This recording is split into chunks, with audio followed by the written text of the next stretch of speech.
14절부터 20절까지 조금 각 절이 좀 길거든요. 한 절씩 천천히 아까 같이 좀 교독함이 있겠습니다. 14절 제가 먼저 공독하겠습니다.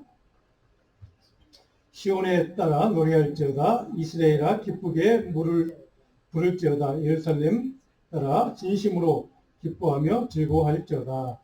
여호와가 내 영혼을 즐거워하였고 내 원수를 쫓아내었으며 이스라엘 왕 여호와가 내 가운데 계시니 내가 다시 나라를 당할까 두려워하지 아니할 것이라. 그날의 사람이 예루살렘에 이르기를 두려워하지 말라. 시온아 내 손을 늘어뜨리지 말라. 너희 하나님 여호와가 너희 가운데 계시니 그는 구원을 베푸실 전능자시라. 그가 너로 말미암아 기쁨을 이기지 못하시며 너를 잠잠히 살아주시며 너로 말미암아 즐거이 부르며 기뻐하시리라 하리라. 내가 절기로 말미암아 근심하는 자들을 모으리니 그들은 내게 속한 자라. 그들에게 지어진 짐이 치욕이 되었느니라. 그때 내가 너를 괴롭게 하는 자를 다 벌하고 조는 자를 구원하며 쫓겨난 자를 모으며 온 세상에서 치욕받는 자에게 칭찬과 명성을 얻게 하리라. 같이 있습니다. 내가 그때에 너희를 이끌고 그때에 너희를 모을지라. 내가 너희 목전에서 너희의 사자등을 돌이킬 때에 너희에게 다 만민 가운데서 명성과 칭찬을 얻게 하리라. 여호와의 말이니라. 아멘.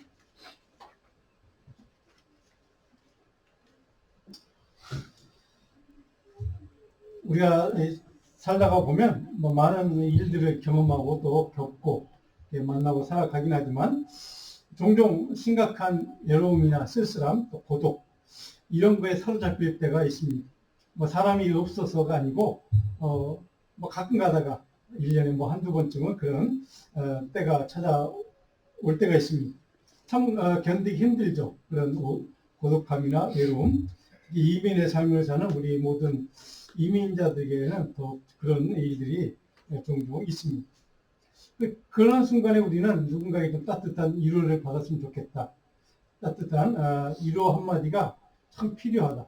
이런 생각을 하는 때가 많이 있습니다. 물론 인지상정이겠죠. 근데 사람이 주는 위로를 받는 그 순간은 우리 위로도 되고 마음이 좀 위로도 얻고 위안이 되기도 합니다. 근데 우리가 삶에서 경험하는 다양한 종류의 외로움, 고통, 또 고독 이런 것들로부터 한 사람의 누군가의 말, 따뜻한 위로 한마디 순간적으로 도움이 되는데 그것이 내 삶을 완전하게 모든 고독이나 외로움이나 고통에서 우리를 해방시켜주지는 못한다는 것 우리는 살면서 경험합니다. 참 평안을 얻는데 마음에 참 위로를 얻는데 한계가 있다는 것이죠. 그런 의미에서 우리가 세상을 살아가는 동안 우리 삶에서 만나는 수많은 어려운 순간들, 고통의 순간들, 아픔의 순간들, 또 고독하고 외롭고 또 두려운 순간들 그런 순간들 속에서 우리가 벗어나고 우리 삶에서 진정한 위로와 참된 평안을 얻을 수 있을까? 어떻게 그런 평안을, 위로를 우리는 얻을 수 있을까? 오늘 데살로니가전서 2장 11절 12절을 보면 바울 사도가 성도들, 데살로니가 성도들 위해서 위로하는 메시지가 이렇게 기록됐습니다. 같이 한번 읽어볼까요? 우리가 너희 각 사람에게 아버지가 자기 자녀에게 하듯 권면하고 위로하고 경계하노니 이는 하나님께 합당히 행하게 하려 합니다.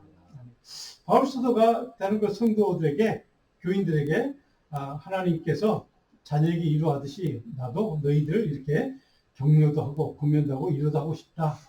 근데 그 이유, 격려하고 위로하고 권면하는 이유가 도대체 뭘까? 그래서 바울사도는 하나님께 너희들이 좀 합당한, 하나님의 말씀에 합당한 그런 믿음의 삶을 살았으면 좋겠다 하는 마음으로 너희들 위로도 하고 권면도 하고 격려도 한다. 이런 말씀을 하고 있습니다. 하나님의 사람이 하나님으로 받는 위로가 있고 그 위로를 받는 사람이 누군가 이웃 사람에게 따뜻하게 위로하는 하나님의 위로하심, 하나님이 우리를 이게 따뜻하게 품어주시고 누군가에게 따뜻하게 위로의 한마디 메시지를 전달할 수 있는 하나님의 사람. 믿음의 사람이란 바로 누군가의 위로를 하는 것이 내 말로 위로하는 것이 아니라 내 감정으로 이루하는 것이 아니라 하나님께서 하늘로부터는 그러한 참된 영원한 가치가 있는 위로, 바로 이런 메시지를 전달할 때 우리 인간은 따뜻한 그리고 참된 영원한 그런 중요한 가치가 있는 참된 평안, 위로를 얻을 수 있다는 말씀이기도 합니다. 자, 그렇다면 이렇게 하나님께서 우리에게 경계와 권면과 위로의 말씀을 주시는 이유를 바울사도는 저렇게 표현했다는 것. 자, 저는 하나님께서 합당한 하나님의 말씀에 따라서 말씀대로 온전히 순종하는 그런 삶을 살도록 하나님께서 우리를 위로해 주시는 때, 자, 그런 때가 있다는 것을 우리는 바울사도를 통해 깨닫게 됩니다. 자, 오늘 대림절 세 번째 주, 3주차인데 오늘 기쁨의 주 오신 예수님을 메시아를 소망하고 기다리는 주일이기도 합니다. 우리 그리스도인들이 하나님으로부터는 주님이 주신 참된 위로와 평강을 누리고 그리고 그 위로를 얻고 우리 마음속에 참된 주님이 주시는 기쁨을 누릴 수 있는 그런 삶을, 복된 삶을 살 수 있기 위해서는 우리는 어떤 복음의 가치, 어떤 말씀의 가치, 어떤 성경의 가치를 붙들고 대림절기를 우리는 맞아야 되는가, 이런 주제로 말씀을 생각을 같이 나누어 보려고 합니다. 오늘은 세 번째로 전능자로 오신 메시아, 전능하신 주님, 전능하신 하나님, 바로 메시아로 오신 그분이 전능하신 하나님이라는 것을 우리는 잘 알고 믿고 있습니다. 자, 전능하신 하나님을 믿고 신뢰하고 의지하는 하나님의 사람들, 저 여러분들이 무장해야 될 영적인 무기 한 가지가 필요하다는 겁니다. 오늘 본문은 바로 그거에 대해서 말씀하고 있는 스바냐의 말씀이기도 합니다. 자, 14절로 오늘 본문 14절로 가면 예루살렘에 따라 전심으로 기뻐하며 즐거워하라 이렇게 되어 있습니다. 전심으로 기뻐하고 즐거워하라. 물론 여기에 전제는 메시아가 너희들을 위해서 메시아가 너희에게 올 것이기 때문에 전심으로 기뻐하고 감사하고 즐거워하라 이렇게 되어 있습니다. 근데 그 메시아가 오실 때 왜 우리가 기뻐하고 감사해야 되는가? 15절에 보니까 그분이 오시면 우리를 어떻게 하신다고요? 여호와가 내 형벌을 제거하여 영원한 우리 죄로 인해 영원히 멸망당할, 영원히 죽음을 당하고 멸망당하고 영원한 형벌을 당해야 될 그 형벌을 메시아가 제거해 주셨기 때문에 기뻐하고 즐거워하라 이렇게 되어 있습니다. 이스라엘 왕 여호와가 너희 가운데 계시니 기뻐하고 즐거워하라. 그렇죠? 그 메시아가 이 땅에 오시면 너희의 죄를, 형벌을, 영원한 형벌을 제거하고 영원한 생명으로 너희를 인도할 텐데 그분이 너희와 함께 하기 위해서, 우리 이것을 다음 주에 살펴보겠지만 임마누엘 하나님이라고 부릅니다. 너희와 함께 하기 위해서 너희에게 찾아가시는 그 메시아, 그분 때문에 기뻐하고 즐거워라. 그런데 그분이 오시면 우리에게 어떤 기적이 일어나는가? 우리 모든 죄가 그분을 믿음으로 그분이 우리의 모든 죄를, 형벌을 사해 주신다, 제거해 주신다. 그래서 기뻐하고 감사하라 하는 겁니다. 자, 도대체 그분이 오시면, 전능자 위로자로 오시는 그분이 오시면 우리가 죄를 용서받고 모든 두려움과 근심과 염려에서 모든 것을 다 해방되는 그 은혜를 누리는 그 이유 한 가지를 오늘 스바냐는 17절에 이렇게 설명해 주고 있습니다. 너의 하나님 여호와가 너희 가운데 계시니 그는 구원을 베푸실 전능자시라. 그분이 오시면 그분은 너희와 영원히 함께 하실 분이야. 너희 가운데 임하실 분, 너희 마음 중심에 임재하실 분이야. 그리고 그분은 구원을, 너희에게 구원을 이루어줄, 구원을 가져다 줄 전능하신 하나님. 자, 그 하나님을 너희에게 보내줄 거기 때문에 너희는 기뻐하고 즐거워하라 이렇게 되어 있습니다. 자, 메시아가 오시는 것을 우리가 왜 소망하고 기다리고 대망하는가?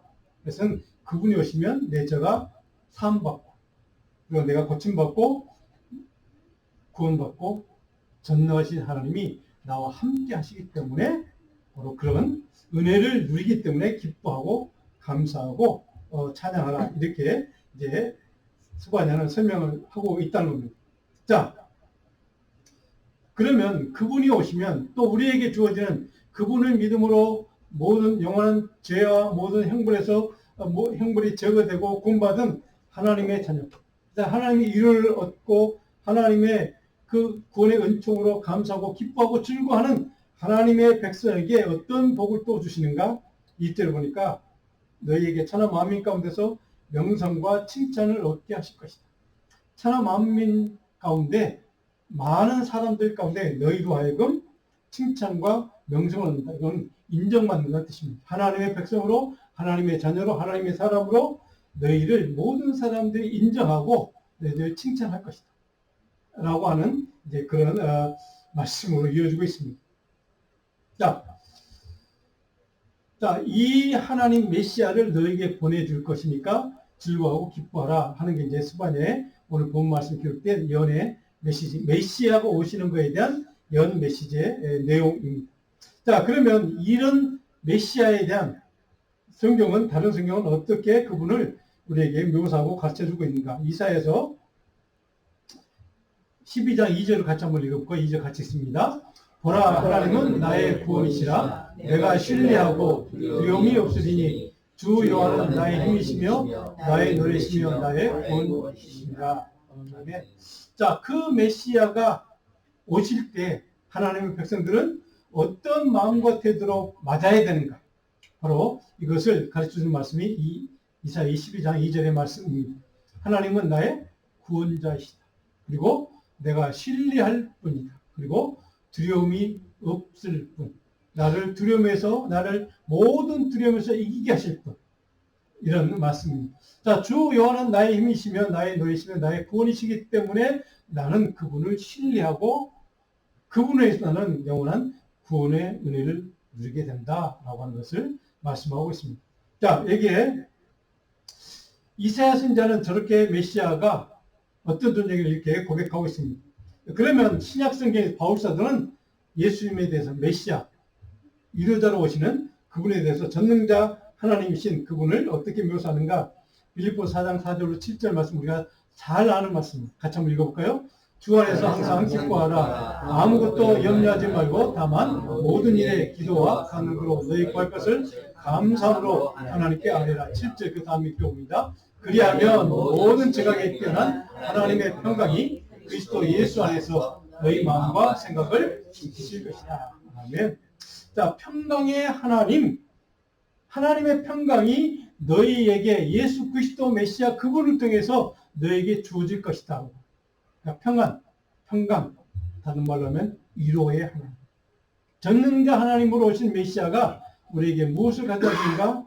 위로, 평안을 주시는 그분이라는 겁니다. 자, 그런데 마지막에 7절 마지막에 보니까 너희 마음과 생각을 뭐 한다고요? 지켜주신다.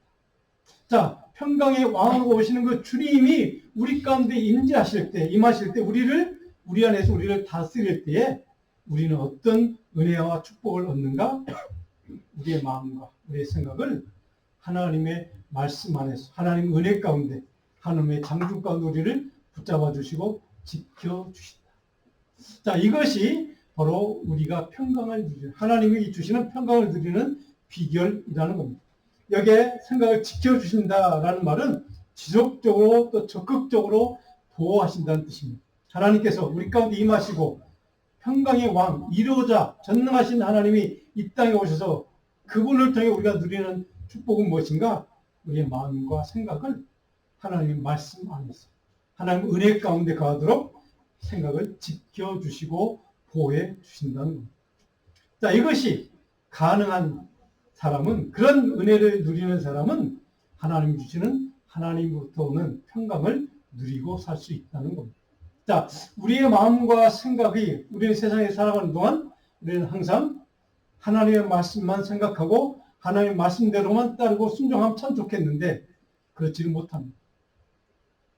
종종 우리의 생각과 마음은 세상적인 방법을 생각할 때도 있고, 세상적인 사람들과 동일하게, 다르지 않고 동일하게 생각할 때도 참 많습니다.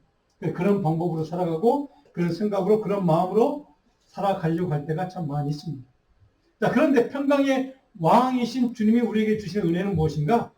하나님께서 우리 가운데 임하실 때에 그분을 믿고 그분 가운데 거하는, 임재하시는 하나님 가운데 거하는 하나님의 사람에게 주시는 복은 무엇인가? 우리의 마음도 생각까지도 하나님의 말씀 가운데 거하도록 지켜주신다는 겁니다. 자, 이런 복을 누리는 사람은 하나님 주시는 평강의 복을, 하나님 주시는 위로를 누릴 수 있다 하는 겁니다. 자, 바울 사도가 이런 말씀을 통해 우리에게 가르쳐준 가장 중요한 핵심적인 가치는 무엇인가? 우리의 마음과 생각을 하나님께서 지키셔요. 그래야 우리는 하나님의 평강을 누릴 수 있다는 사실. 이것이 굉장히 오늘 이 시대를 살아가는 저와 여러분들에게 필요한 하나님의 영적인 은혜와 능력이라고 저는 믿습니다. 하나님이 저와 여러분들의 생각과 우리의 마음을 지키지 아니하시면, 보호하지 아니하시면 우리는 항상 사단의 생각, 사단의 마음이 우리 가운데 나도 모르는 사이에 스며드는 시대가 바로 지금 미혹의 시대, 유혹의 시대입니다. 자, 그런 시대에 살아가는 저와 여러분들 꼭 필요한 은혜가 있다면 바로 하나님이 우리의 마음과 생각을 지켜주시는 겁니다. 그러니까 하나님의 은혜로 우리의 마음과 생각 중심이 하나님의 말씀 가운데 거하도록, 하나님의 은혜에 붙들리고 은혜 가운데 거하도록, 사단의 어떤 유혹과 미혹이 우리를 침범하지 못하도록 안전하게 지켜주시는 그 은혜를 누릴 때 우리는 하나님이 주시는 이로부터는 참된 평강을 누릴 수 있다는 것입니다. 자, 바로 이런 하나님이 주시는 평강과 이루하심을 누릴 수 있는 하나님의 사람, 그 사람에게 주시는 하나님의 큰 은혜와 복이 바로 무엇인가? 그런 하나님의 평강의 은혜와 바로 이 위로의 은혜를 누릴 수 있기 위해서는 우리에게 어떤 믿음의 가치가 필요한가? 데살로니가 후서 2장 16절에 17절에 바울은 그 가치를 이렇게 설명해 두고 있습니다. 같이 한번 읽어볼까요? 우리 주 예수 그리스도와 우리를 사랑하시고 영원한 위로와 좋은 소망을 은혜로 주신 하나님 우리 아버지께서 너희 마음을 위로하시고 모든 선한 일과 말에 굳건하게 하시기를 원합니다. 우리에게 굳건한 믿음이 필요하다. 굳건한 믿음. 굳건하다는 말은 제가 종종 말씀드리지만 이것은 결코 흔들리지 않는 겁니다. 어떤 유혹과 미혹과 시험에서도 결코 우왕좌왕 좌로나 우나 치우치지 않고 흔들리지 않고 하나님의 말씀 그 이외의 토대 위에서 거하는 그런 믿음을 지키는 사람. 자, 그래서 굳건한 믿음이 필요하다는 것을 바울 사도는 이렇게 표현합니다. 그래야 하나님이 우리의 마음과 생각 중심을 다스리고 그래야 우리 가운데 하나님 주신 참된 평강의 은혜를 누릴 수 있다 하는 겁니다. 자, 그런데 여기에 지금 데살로니가후서 2장 17절에 나와 있는 굳건하다는 말은 성경 원문, 이 헬라 원어 성경을 보면 두 가지 단어가 반복해서 사용됩니다. 물론 단어는 또 다른 단어인데 의미는 같은 의미입니다. 바로 여기에 한 가지 의미가 무슨 뜻이 있냐면 이건 전심을 다해 붙잡는다는 게 굳건하다는 단어가 품고 있는 뜻 가운데 하나가 전심을 다해 붙든다는 겁니다. 하나님의 말씀을, 하나님의 지혜를, 하나님의 그 긍휼하심을, 하나님 주시는 은혜를 전심을 다해 우리가 할 수 있는 최대 힘을 다해서 그걸 꽉 붙잡는 것. 이것이 바로 굳건한 믿음을 뜻하는 단어입니다. 굳건한 믿음이 필요하다는 것은 우리가 결코 어떤 달콤한 유혹이든 어떤 시험이든 시련이든 고난이든 상관없이 거기에 좌로나 치치지 않고 우왕좌왕하지 않고 굳건하게 말씀의 토대 위에서 서서 바로 그것을 전심을 다해 붙잡는 그런 믿음의 가치. 이것이 바로 견고한 믿음, 바로 굳건한 믿음이라는 겁니다. 이런 굳건한 믿음을 우리 가운데 우리가 그 굳건한 믿음을 붙들 때 하나님께서 우리에게 우리 마음과 생각을 붙잡아 주시고 다스려 주시고 그리고 그 은혜 위에 하나님은 하나님이 주시는 평강의 은혜를 우리가 누릴 수 있도록 베푸신다 하는 것을 말씀하고 있습니다. 자, 바울 사도가 이렇게 강조하고 있는 전체적인 이런 여러 가지 단어에 기본적인 의도가 있습니다. 그것은 신실함이라는 단어입니다. 신실함. 하나님이 너희를 끝까지 너희의 죄도 그고 너희를 십자가의 구원의 은총 보혈의 은혜로 너희를 구원하신 것처럼 너희도 신실하신 그 하나님의 구원의 은총을 닮아서 신실하게 살아야 한다는 것을 강조하는 말씀들입니다. 자, 신실하신 하나님을 믿고 의지하는 그래서 그 신실하신 하나님의 그 말씀을 끝까지 굳건하게 붙드는 믿음으로 사는 사람에게 필요한 영적인 믿음의 가치, 성경의 가치, 그것은 바로 신실한 신앙생활, 신실한 삶이 필요하다는 겁니다. 오늘 성경을 들어보시면 제가 1번 해놓고 좀 길게 적어놓은 게 있습니다. 메시아로 인해서 하나님의 위로와 평안을 누리며 항상 감사하고 기뻐하는 그러한 은혜가 넘치는 삶을 사는 우리 성도에게, 그리스도인에게 어떤 변화가 가능할까? 그런 믿음으로 살면, 굳건한 믿음으로 살면 우리에게 어떤 변화가 찾아오는가? 그것은 신실하게 믿음으로 사는 삶이 가능해진다는 겁니다. 자, 신실한 믿음의 삶이 왜 중요한가? 성경의 많은 구절이 우리에게 가르쳐 줍니다. 오늘 묵상 요절이기도 한데 신명기 7장 9절을 한번 여러분들이 좀 같이 한번 읽어보면 같이 읽습니다. 그런즉 너는 알라 오직 내 하나님 여호와는 하나님이시요 신실하신 하나님이시라. 그를 사랑하고 그의 계명을 지키는 자에게 저는 때까지 그의 언약을 이행하시며 인애를 베푸시되. 아멘. 자, 우리가 믿는 하나님, 우리가 굳건하게 붙잡아야 될 하나님, 이 땅에 전능자, 위로자로 오시는 메시아이신 그 하나님 예수 그리스도, 그분은 어떤 분인가? 바로 요한은 하나님이시오 동시에 신실하신 하나님이시다. 신실하신 하나님의 성품 자체가 신실하신 분이라고 정확하게 성경은 우리에게 가르쳐줍니다. 하나님의 신실하심, 바로 이것을 우리가 끝까지 믿고 의지하고 어떤 상황에서도 어떤 환경에서도 내가 그것을 놓치지 않고 붙들 수만 있다면 바로 신실하신 하나님께서 너희를 약속하신 말씀대로 반드시 그 약속을 지키실 것이다. 바로 이것이 신명기 7장 9절에 있는 말씀의 핵심적인 요약입니다. 언약을 이행하시는 하나님. 신실하신 하나님은 우리를 향한 하나님의 약속을 어떤 상황에도 변하지 않고 변개하지 않고 반드시 지키시는 하나님. 그것을 우리는 이 신명기를 통해서 신실하신 하나님의 성품을 우리 여기서 배우게 됩니다. 그리고 신실한 하나님은 우리에게 무엇을 베푸신다고요? 인애, 긍휼, 자비를 베푸시는 하나님. 다른 말로 하면 십자가의 긍휼의 은혜를 우리에게 베푸시는 그 하나님은 신실하시기 때문에 약속하신 대로 십자가에서 스스로 고통을 당하시며 그 약속, 구원의 약속 우리에게 지켜주신 하나님. 그것을 성경은 신실하심이라고 표현합니다. 자, 이게 신실하다 할 때 신실한 단어, 히브리 원어는 여러분 잘 아는 단어입니다. 아멘이라는 단어. 하나님은 신실하시기 때문에 약속하신 그대로 지키실 줄로 믿습니다 하는 아멘이라는 단어. 이것이 하나님의 신실하심입니다. 우리가 그 하나님의 신실하심을 믿고 의지할 수 있다면 하나님은 반드시 그 약속을 지키시는 분이라는 사실. 이것이 구약성경과 신약성경에 하나님의 사람들이 믿고 의지했던 성경적인 중요한 가치였습니다. 자, 성도 여러분, 대림절기를 지나면서 우리는 이 신실하신 하나님에 대한 믿음과 신뢰와 확신이 우리 가운데 충만해야 합니다.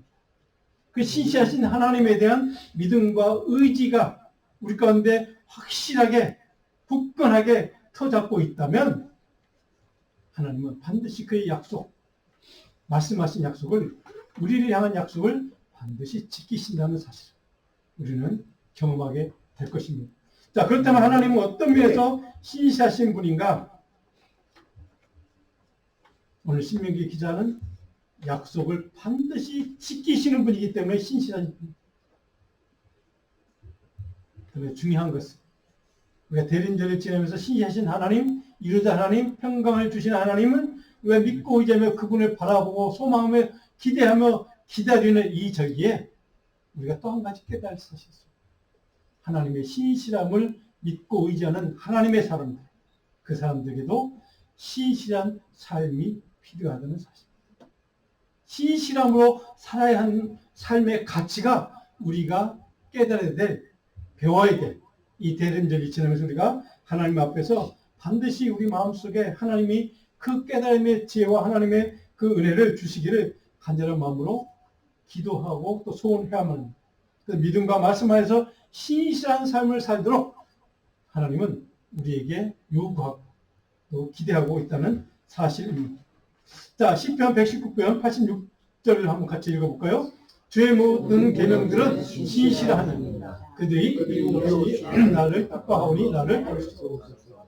자, 시편 기자는 하나님의 말씀이 계명이 다 신실하다고, 다른 말로 하면 반드시 이루어지시는 말씀이라고 시편 기자는 우리에게 고백하고 있습니다. 우리에게 신실하시는 말은 아만의 그 단어와 다른 단어가 쓰고 있습니다. 이거는 에무나라는 단어인데, 이 말은 어떤 상황에서도 절대적으로 의심 없이 신뢰할 수 있는, 의지할 수 있는 하나님의 말씀이라는 뜻의 그런 신실하신 말씀. 그러니까 모든 계명들, 말씀들은 신실하다는 거예요. 절대 변하지 않는다는 거예요. 절대 바뀌지 않는다는 거예요. 그런 의미에서 신실하신 말씀이라고 시편 기자는 우리에게 가르쳐주고 있습니다. 자, 바로 이 신실하신 하나님의 말씀을 붙들고 사는 하나님의 사람들에게, 자, 이런 시편 기자가 말씀한 것처럼 그런 신실하신 말씀을 우리가 믿고 의지할 수 있다면 하나님 반드시 그 약속의 말씀을 우리에게 이루어 준다는 사실. 자, 이사야 49장 7절에 보면 하나님의 속성을 신실하심을 이사야 선지자는 이렇게 고백합니다. 좀 길지만 같이 한번 읽어봅니다. 이스라엘의 구속자, 이스라엘의 거룩한 이신 여호와께서 사람에게 멸시를 당하는 자, 백성에게 미움을 받는 자, 관원들에게 종이 된 자에게 이같이 이르시되 이는 이스라엘.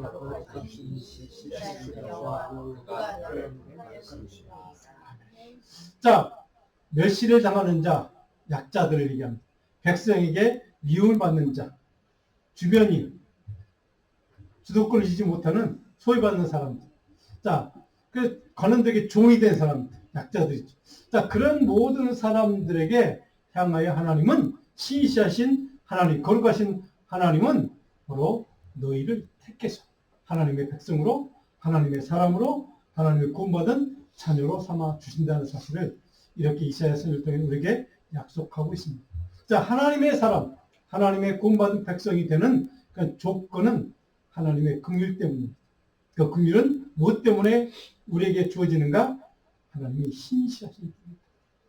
바로 이것이 성경에서 증언하는 메시아, 그분이 어떤 존재인 것을 이렇게 증언하고 있습니다. 자, 그래서 여기에 보면 신실하신 여호와 하나님, 거룩하신 하나님, 그분의 속성은 반드시 말씀을, 약속을 지키신다는 것. 바로 이것을 이스라엘 백성들은 믿었고 의지했고 신뢰했다는 사실. 믿음의 위대한 선배들은 다 이런 신실하신 하나님을 믿기 때문에 그들의 신앙의 삶이 신실한 신앙으로 살아갈 수가 있다는 사실. 대표적인 인물, 우리가 잘 아는 바울사도, 사도행전 27장에 가면 로마에서 마지막 죽음의 길을, 바로 재판자리에 서기 위해서 로마에서 가는, 배를 타고 가는 바울사도, 우리가 잘 아는 지중해 배를 타고 이제 지중해를 건넙니다. 가다가 뭘 만났습니까? 유라굴로 광풍을 만납니다. 거센 파도, 거센 풍랑을 만납니다. 자, 물론 뭐 허리케인처럼 아마 거친 파도였겠죠. 자, 그런데 그 순간에서도 바울사들은 그를 붙잡아서 데려가는 군인들, 그 배를 탄 모든 선원들 다 두려워서 어찌할 줄 모르고 막 벌벌 떨고 있는 그 와중에 바울사도 한 사람만 유일하게 잠잠하게 평안하게 그 폭풍을 맞이하는 사람이었습니다. 도대체 바울사도는 무엇 때문에 그렇게 그 폭풍 앞에서 두려워하지 않고 마음속에 평강을 누릴 수 있었습니까? 바울사도의 마음속에 그 어떤 상황에서도, 어떤 환경에서도, 어떤 거친 폭풍과 몰아쳐서 내가 죽을 고비를 경험한다 할지라도 하나님의 약속하신 말씀대로 나는 반드시 로마에서 재판을 받고 나는 거기서 하나님의 말씀을 증언하고 나는 죽어야 한다는 사실을, 그런 일이 약속된 일이었고 하나님이 그 일을 마치기까지는 나를 어떻게 할 수 않을 것이라는 사실, 신실하신 하나님에 대한 믿음이 있었기 때문에 바로 바울사도 또한 그 폭풍 앞에서도 두려워하지 않고 신실하게 그 말씀을 믿고 담대하게 두려움 없이 그 폭풍을 맞이했던 바울사도. 자, 그 바울 사도의 마음속에 가장 중요한 영적인 가치가 무엇이었습니까? 신실함. 하나님의 신실함을 믿었기 때문에 그 또한 신실한 하나님을 믿고 약속을 믿고 하나님은 신실하게 그 약속을 이루어 주실 것을 믿었기 때문에 자기는 결코 어떤 생명의 위협도 느끼지 않고 두려워하지 않고 하나님이 끝까지 약속을 지키실 것을 믿었기 때문에 그는 두려워하지 않을 수 있었다는 사실. 자, 성도 여러분, 저와 여러분의 믿음이 이런 신실한 믿음으로 주님 앞에 설 수 있기를 주님으로 축원합니다. 이 신실한 믿음으로 하나님 앞에 서는 하나님의 사람, 믿음의 사람, 구원받은 하나님의 자녀, 이것이 오늘 대강제를 지나면서 저희 여러분들이 하나님 앞에서 간절한 마음으로 하나님, 내가 그런 신실한 믿음의 사람, 신실한 하나님을 믿고 의지함으로 내가 끝까지 하나님의 말씀을 끝까지 굳게 붙잡고 흔들림 없이 하나님을 향해서 약속을 향해서 나아가는 진실한 믿음의 백성, 믿음의 종이 되기를 원합니다. 이런 믿음의 기도가 이 대림절기를 지나면서 저희들 마음속에 충만하기를 간절히 축복하고 축원합니다. 사도행전 27장 우리 같이 읽고 마무리하겠습니다. 바울아, 두려워하지 말라. 또 하나님께서 너와 함께 항해하는 자를 다 내게 주셨다 하였으니 여러분이여 안심하라. 나는 내게 말씀하신 그대로 대하고 하나님을 말씀 그대로 하나님이 반드시 지키시라는 것을 믿기 때문에, 그 신실하신 하나님을 믿기 때문에 나는 그 말씀대로 신실하게 두려움 없이 이 폭풍우를 이겨낼 수 있다는 바울사도처럼 저 여러분의 삶에도 어떤 폭풍우가 거친 풍랑이 우리를 괴롭히고 우리에게 몰려올지라도 흔들리지 않고 하나님의 은혜를 붙들고 약속의 말씀을 붙들고 시사의 믿음으로 주님 앞에 서는 그날까지 하나님의 사람으로 살아갈 수 있는 우리 모두에게 주님으로 축복하고 축원합니다. 기도하겠습니다.